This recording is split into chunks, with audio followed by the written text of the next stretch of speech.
Today we are going to start our NCERT class 7 chapter 8 of history, devotional paths to the divine.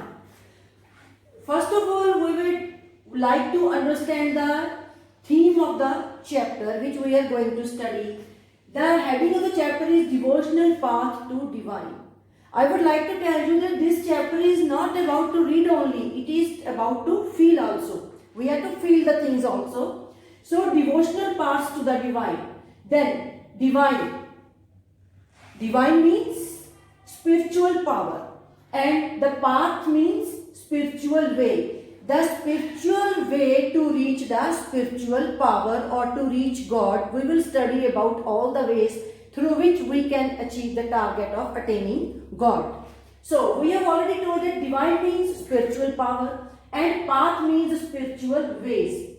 Some people to achieve God, they people do fasting, they pour lots of milk upon the image of Shiva, Lord Shiva, and they go on barefooted, they people walk to reach to their gods. So everybody adopts different ways or methods to attain God. It means we can say we people are having so many ways to worship our gods. But God, we can say God, He is above from us. He is a supernatural power. God, we call Him God, Allah or Vaheguru. So many names we have given to our God. But ultimate thing is God is one. Okay? Then in medieval study, now we people are studying medieval history. In ancient history, we saw that there was dominance of Brahmins in the society. They were achieving importance.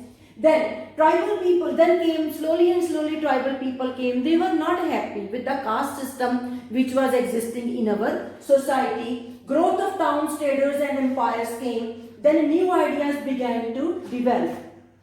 At that time it was considered that all people in the society are not equal because caste system was going on or Varna system was going on. There were four main castes prevalent in the society: Brahmins, Kshatriyas, Vaishyas and Shudras.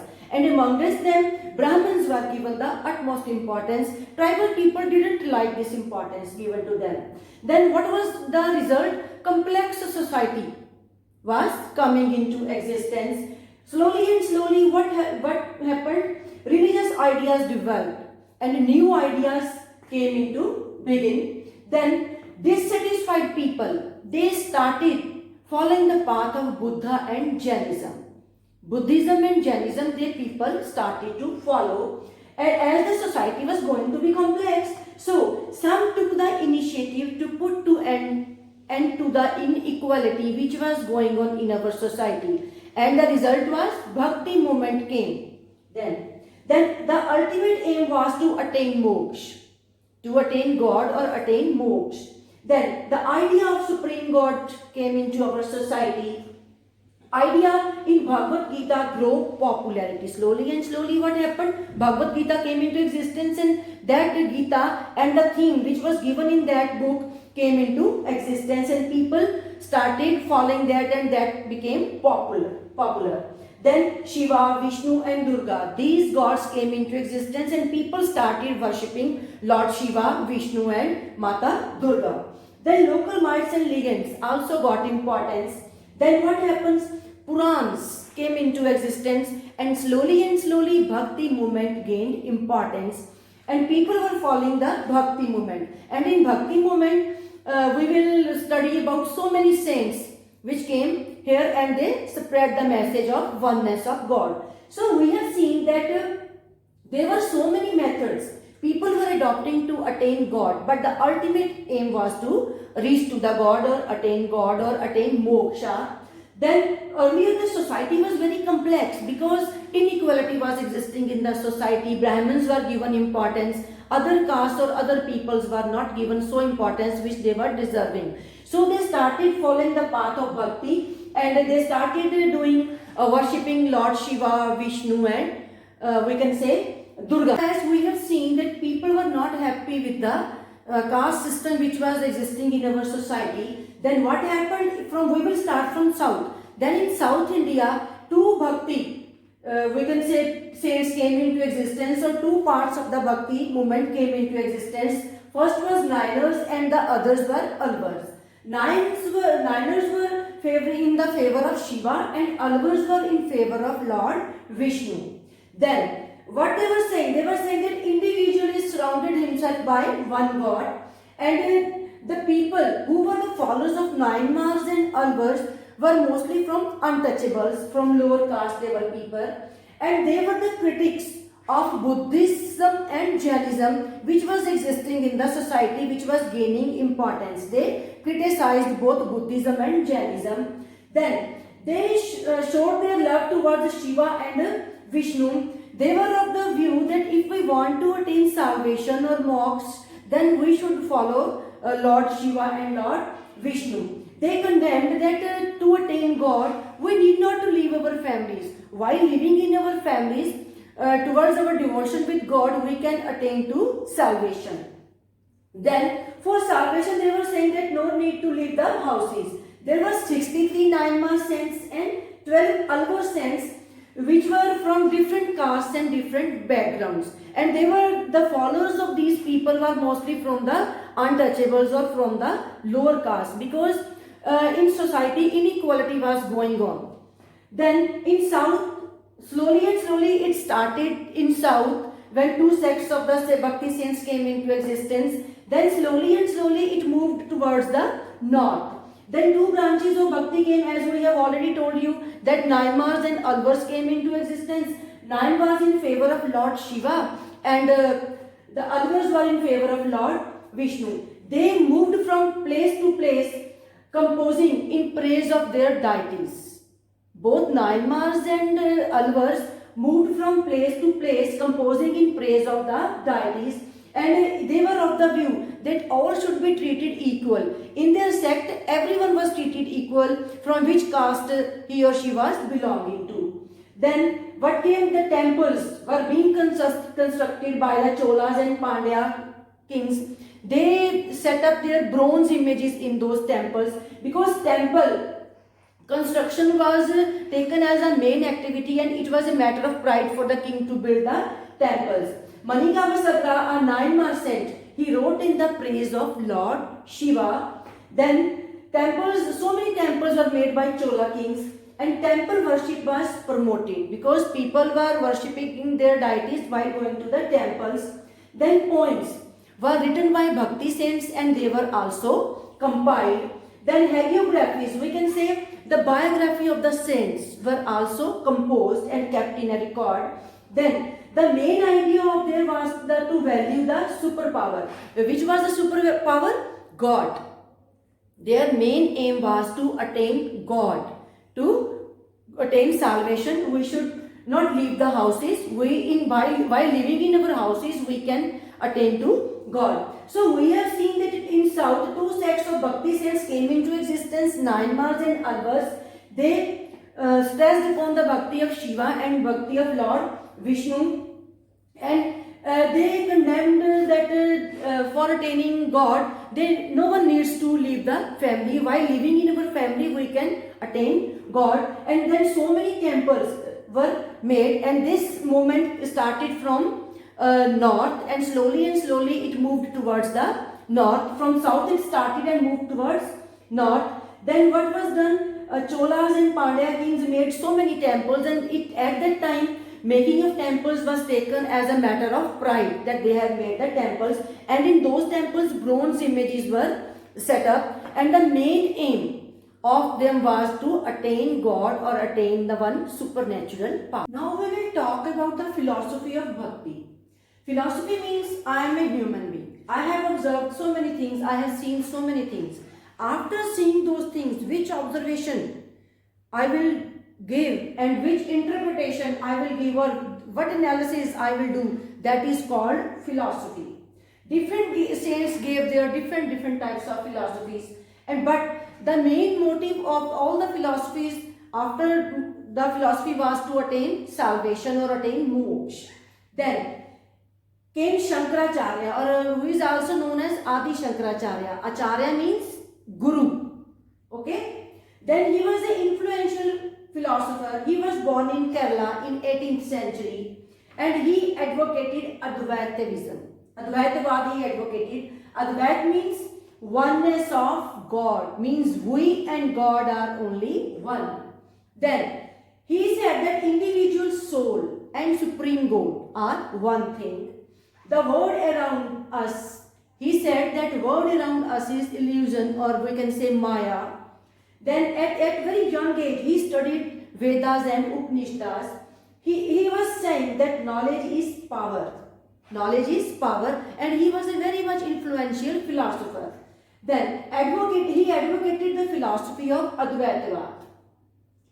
Dvaita means two powers, supernatural powers, we can say you and God. Both are different. But he was against non-dualism. He was in favor of oneness of God. He gave the philosophy of Advaita, means not two, only one God. Means we people and God are one. You and God are one. He said that salvation can be attained through knowledge, and to propagate his philosophy, he established 4 months. And there were 2 types of bhakti saints at that time. One was Nirgo and the other was Sirgo sect. Nirgo people were worshipping God without any image, and Sirgo people were in favor of idol worship. So we have seen that different saints have given different types of philosophy. First came Shankaracharya. He was born in Kerala, and in 18th century, and he advocated that not 2 supernatural powers are there, only one supernatural power is there. He was in the favor that we and Supreme God are one. So we should worship our God and to attain salvation. Then there were 2 types of bhakti saints came, Nirgo and Sirgo. Nirgo were in favor of they were worshipping God without any image, and Sirgo people were worshipping. We saw that Adiguru Shankaracharya gave his philosophy to attain salvation. Then Ramanujan Acharya came. He was born in Tamil Nadu in 11th century, and he was very much influenced by Alvars. And as we know that Alvars were the devotees of Vishnu, so he stressed upon the devotion of Vishnu God. Then he said that to attain moksha, devotion of Vishnu is very much essential. Then he propounded doctrine of Vishishtadvaita, means qualified oneness. According to him, to get salvation, we need one person's support, one person who is qualified, and he is one, and that is Vishnu. To achieve oneness we need someone. He supported the bhakti of Vishnu, because according to him, Vishnu is the qualified person. Then he said that soul should be dedicated to our emotions towards Vishnu. If we want to attain salvation or moksha, then we can attain only through God, Vishnu. So this was the philosophy of Ramanujan. We have seen that earlier from him, Adiguru Shankaracharya gave his philosophy. He was also in favor that oneness. He was also in favor of oneness of God. He was saying that we and God are one. There are no 2 supernatural powers, only one supernatural power is there. And Ramanujan Acharya also told that to achieve salvation, we need support of one qualified person, and that person was Vishnu. So he stressed upon the bhakti of Lord Vishnu. Then comes Basavanna's Veer Shivaism. He studied 9 Mars and Alvars, and he was a 9 Mars son. He was a devotee of 9 Mars. Then we have earlier told you that 9 Mars were in favor of Lord Shiva. So he was a devotee of Shiva. He came in 12th century. Then he was a statesman, philosopher, poet, and India. Statesman. As he was a statesman, because we can say that he did so many works that upon the basis of his works which he has done, people started considering him as God, because he was given importance on the basis of the works he has done. So he was a good statesman, then philosopher. He studied all the things, and he gave that the universe is a part, he gave the idea that the universe is a part of Supreme God. Means he was a philosopher also. Then he wrote so many poems. Then he was a Lingya. Actually, Lingya is a sect in Karnataka using Kannada language. Recently, you people must have heard in news that they the people of this sect demanded separate religion, for a separate state for their religion, so that they may be flourished. Okay, he was a Lingyat, he was following Lingyat sect. Actually, Lingyat sect was similar to Hinduism. People were following Hinduism as well as to Lingyatism.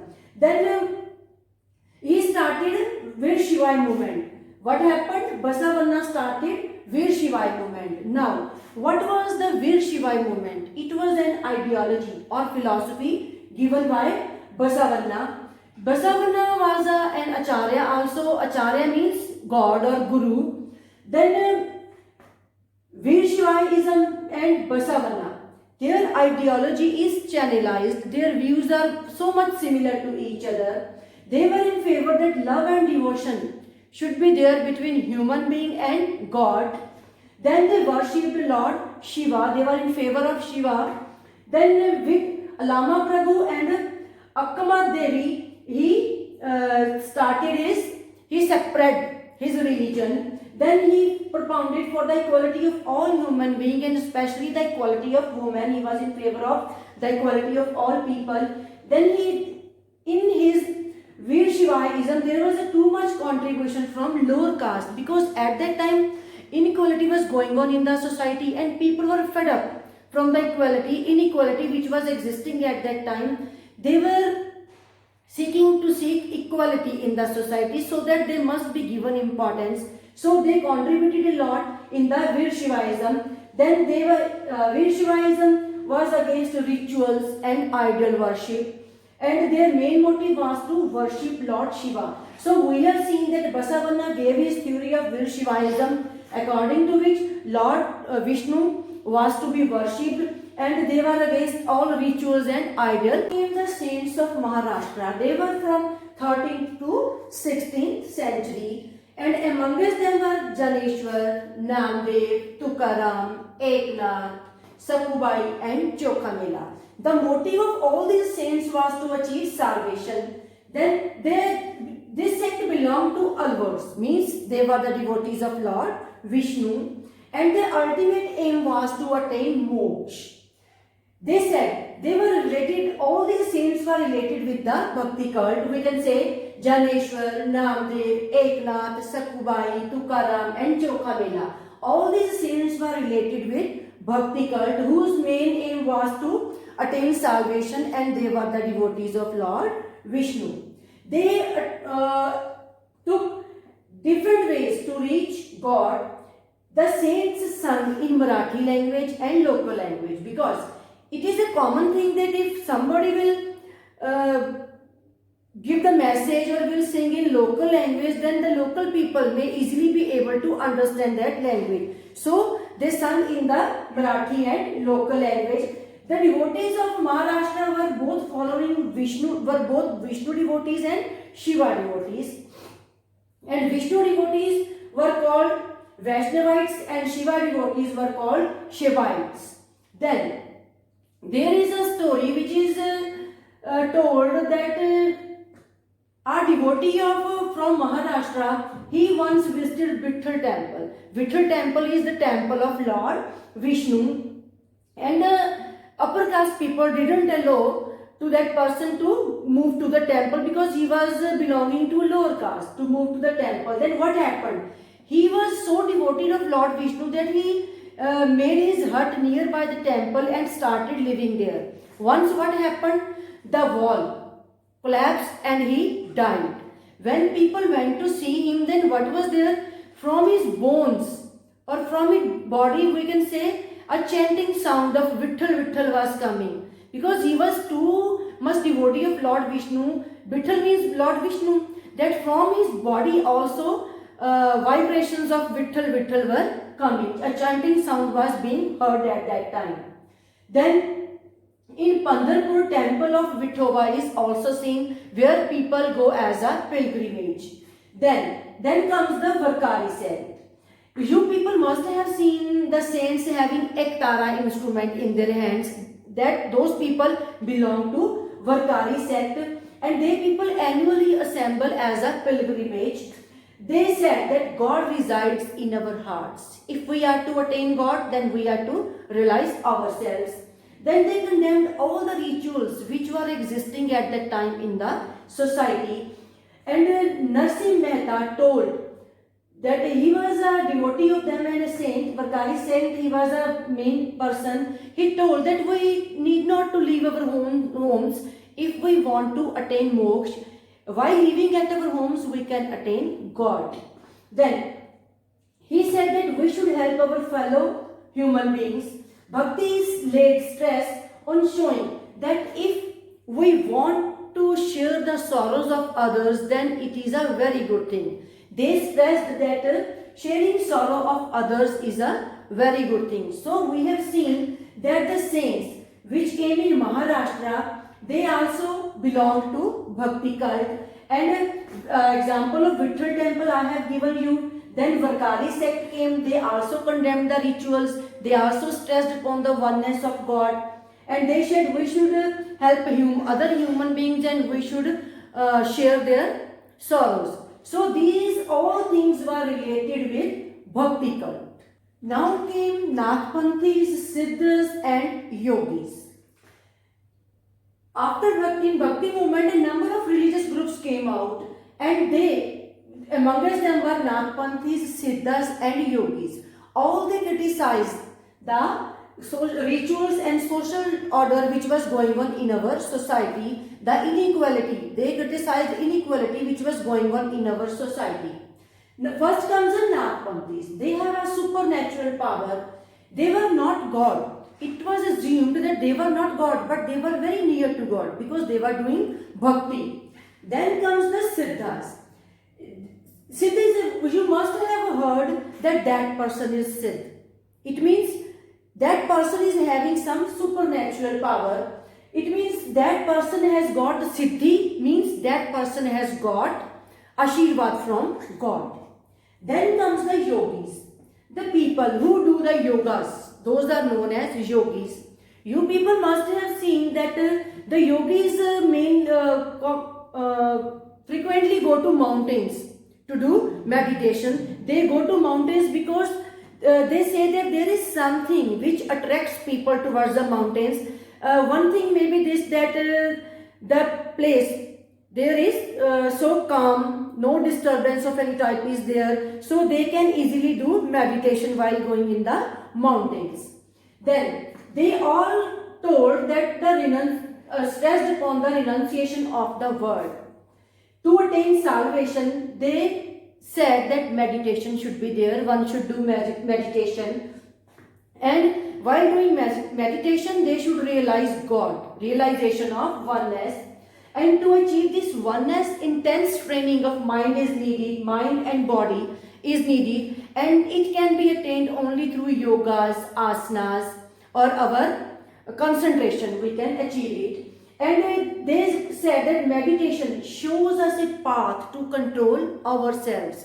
When someone does meditation, he or she sits very calm and thinking that God and he or she are one. Only then we can attain salvation. Now we have seen that the main purpose of all the bhakti saints was to attain moksha, was to attain salvation. They stressed. There came Nagpanthis, Siddhas and Yogis. They were also, it was assumed that they people have attained Siddhis or they have attained something. They were having something common with God. So they were called like Nagpanthis also. And their main aim was to achieve salvation. And to achieve salvation one should do, we can say meditation. And meditation can be done through yogas, asanas, or sitting quiet and thinking about our God to whom which we are worshipping. Only then we can achieve our target to attain one God, and meditation shows us a path to control ourselves. While we people are doing meditation, then we think that we and God are one. There is no other supernatural power, only one supernatural power is there. That came Islam and Sufism. Muslims follow Islam, and in Islam we see Sufi people or Sufism, we can say, they have their different path to attain God. Then they criticized the rituals which were going on in our society. They were saying that we can maintain a connection between ourselves and God. It means they stressed upon the devotion of oneness or one God. So in Islam, they propagated strict submission to God. They said that we should be dedicated to God to attain God. They came in 8th and 9th century. Then they developed the holy law and theology of Islam. Then what happened? Then Sufism. Because as we have already told you that Muslims follow Islam, and in Islam we are having Sufism. They were the Muslim mystics. It was assumed that they are having some supernatural power. Okay? Then God can be attained through love and devotion. They said that we should have compassion towards our fellow beings. They stressed upon personal devotion to God. They rejected all the rituals which were going on in our society. They sought union with God. They composed many poems, prose and anecdotes, and composed them in different ways.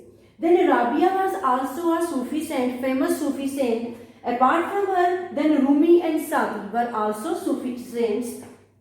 Then they said that heart can be trained to look word in a different way. Then we should respond to every call which excites our spirit.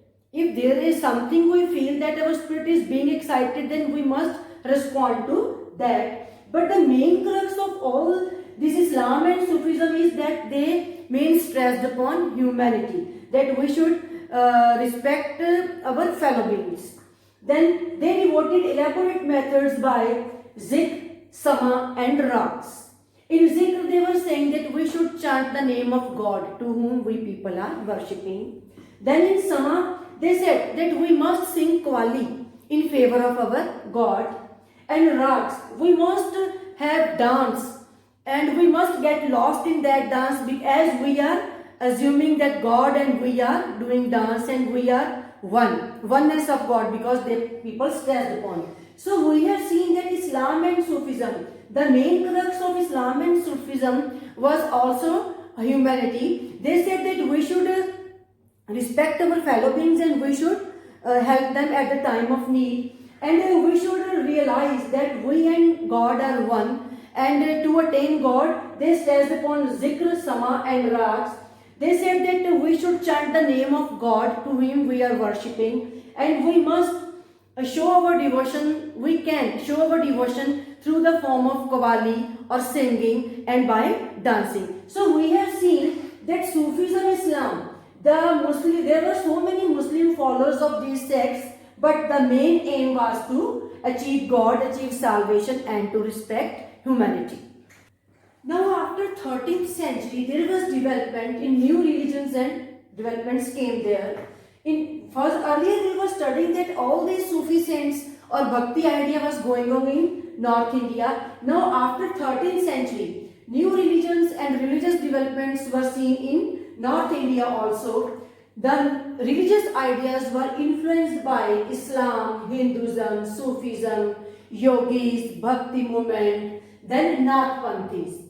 Then peasants, traders and laborers started these developments. Kabir and Guru Nanak came at that time and they rejected the orthodox thinking of our society. The bad points which were going on in our society were rejected by Kabir and Guru Nanak Dev Ji. Then Tulsidas and Surdas came and they accepted the existing beliefs. Tulsidas, he conceived that God.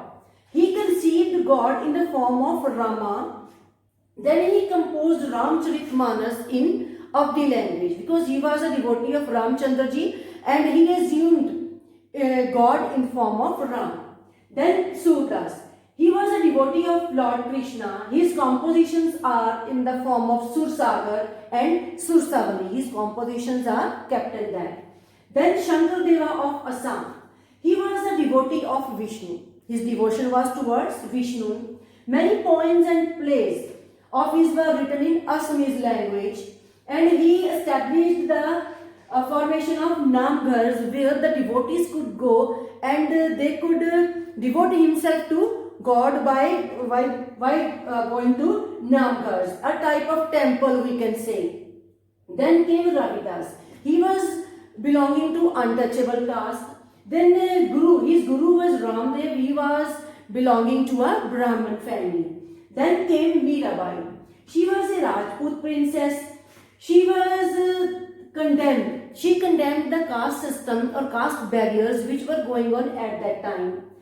At her time, the Brahminical domination in the society which was going on, that came to an end. And she was the disciple of Ravidas, who was belonging to untouchable caste. She was given poison and she was an ardent devotee of Lord Krishna. So many bhakti saints became popular in lower sections of the society, because at that time we have earlier talked that inequality was going on in the society and people were fed up from the Brahminical domination in the society and they wanted to change so that they may also be given importance. So the lower caste people followed all these saints and they started doing bhajans and kirtans, and music was the main development which was seen during that time, because people what to show their devotion through bhajans and kirtan, and if a bhajan is sung through music then it appeals to us, and in kirtan also music is given, then it attracts so many people towards that. So we have seen that in North India so many religious developments were going on. Then came Guru Nanak Dev Ji, Kabir, then Tulsidas, then Surdas, then came Shankar Deva of Assam, then Ravidas came, and then Mirabai. Mirabai was also an ardent devotee of Lord Krishna. She was given also poison. But we have seen that at the time of Mirabai, the Brahminical domination which was going on in the society, that came to an end. Then came Kabir. He was an influential saint. He was brought up in a Muslim weaver family near the city of Banaras. We have a little reliable information about his life. Then his guru was Ramdas, Ramanand, who was a Hindu saint. Then he wrote many prose. He also wrote many dohas. You must have heard Kal kare so aaj kare so ab. So many prose he has written, and the collection of his dohas is called Sakhis or Pads.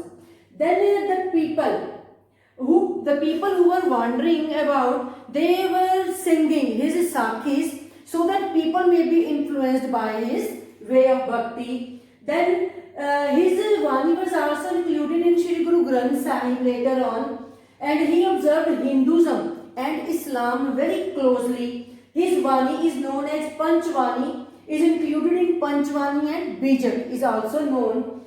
Then his followers of Kabir saint were known as Kabir Panthis. They rejected the religious bondages and caste system. They said that everyone is equal in the society, no discrimination should be done with anyone on any basis. He was in favor of formless supreme God. So we have seen that Kabir also influenced the society a lot with his Bani, and with his views or Bani we can say. Then his Sakhis were also written and people were singing his Sakhis while wandering here and there. Then they had a lot of impact upon the mind of the people, as he was in favor of the formless supreme God. Then came Shri Guru Nanak Dev Ji. He was born in Talwandi Sabo, which is now in Pakistan, in 1469. He settled in Dera Baba Nanak at the river Kaveri. He made his another path of devotion.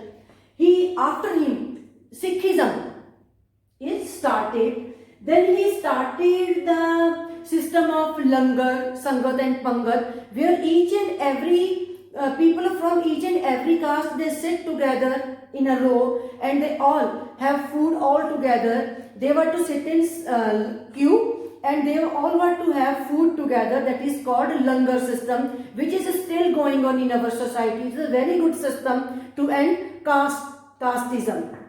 Then he was in favor that to do seva irrespective of any color, caste or creed. He established many gurdwaras and dharmshalas where people could go and they could reside there or they could stay there. Then he appointed Lena ji as his successor. Then after him, Guru Arjan Dev Ji compiled his teachings in Shri Guru Granth Sahib. In 17th century, Amritsar developed around the Holy Sarovar, to whom we call Harimandir Sahib or Golden Temple today. Then he accumulated Khalsa Panth in 1699. Then he propagated one God.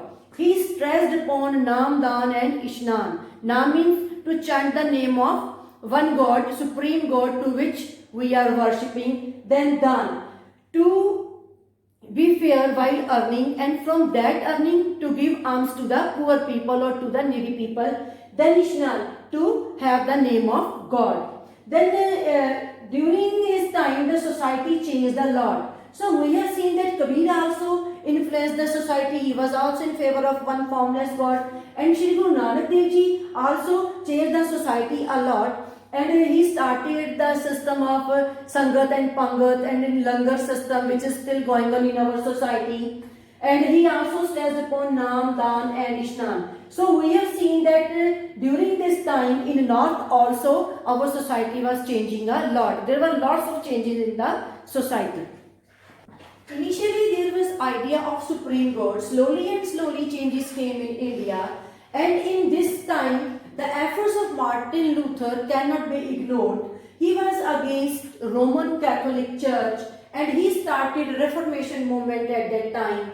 He, instead of using the local language Latin, instead of using the Latin language which was prevalent at that time in Europe, he started preaching in the language of common people, in local language. He translated Bible into German. Then he opposed donations to church which were given by people to the church. With the coming of printing press, his ideas took a Reformation movement that started in Europe. So now we have seen that the Bhakti movement started from south and slowly it was moving towards north. And so many changes we people have observed in the society. So many new ideas came out. So this was all about this chapter. Thank you. Have a good day ahead.